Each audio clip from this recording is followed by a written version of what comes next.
Hello বন্ধুরা, পায়েলি রান্নাঘরে সবাইকে স্বাগত। আজকে বানাবো ফুলকপির একটি রেসিপি। তো চলুন শুরু করে নেওয়া যাক। প্রথমে আমি এখানে উনুনটা ধরিয়ে কড়াই বসিয়ে দিয়েছি। কড়াইতে কাঁচা লঙ্কা কুচি, পেঁয়াজ কুচি কিছু সময় একটু লাল লাল কালার করে ভেজে নেব।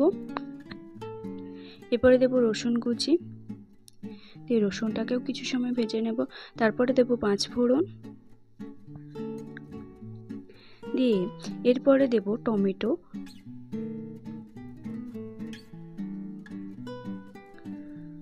টমেটোটাকে কিছু সময় নেড়ে নেব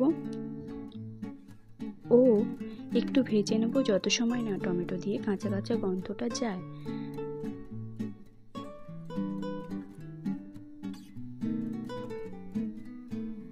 এবার দেব পরিমাণ মতো হলুদ গুঁড়ো,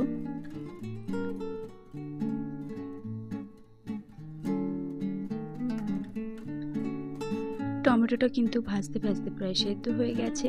এবারে দিয়ে দেব আগে থেকে কেটে রাখা আলু,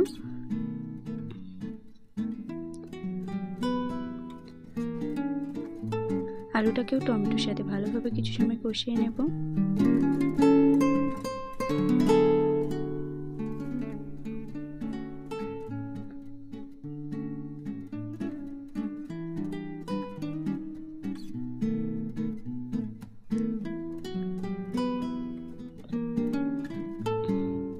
এবারে দেব আগে থেকে কেটে রাখা ফুলকপিগুলো, দিয়ে ভালোভাবে ফুলকপিটাকে কিছু সময় কষিয়ে নিতে হবে। কষতে থাকবো।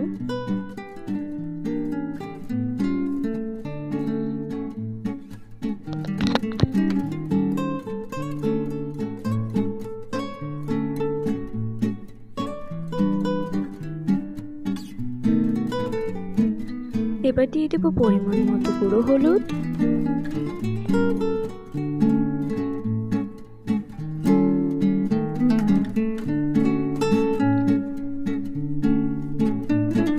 লঙ্কার গুঁড়ো,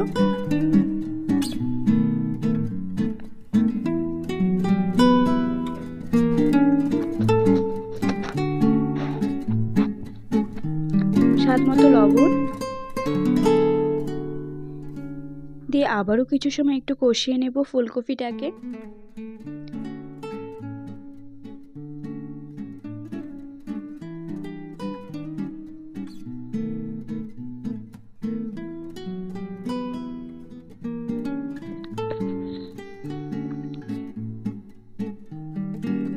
ফুলকপিগুলোকে ঢাকা দিয়ে কিছু সময় কষিয়ে নেব ভালোভাবে।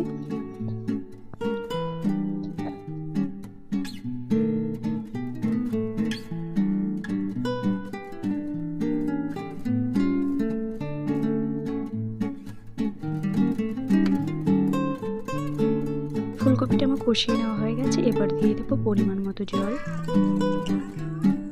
জল দিয়ে একটু নেড়ে নিয়ে কিছু সময় তরকারিটাকে হতে দেব। তরকারিটা কিন্তু ফুটতেও শুরু করেছে, তো আবারও একটু নেড়ে নেব। আলুগুলো কিন্তু সেদ্ধ হয়ে গেছে।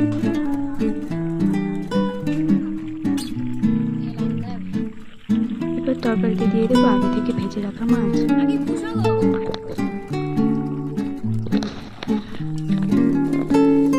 দিয়ে আবারও একটু নেড়ে নেব।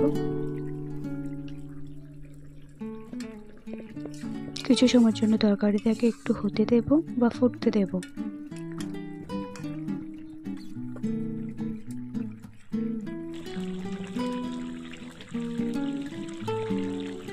তরকারির উপর দিয়ে ছড়িয়ে দেবো জিরা গুঁড়ো,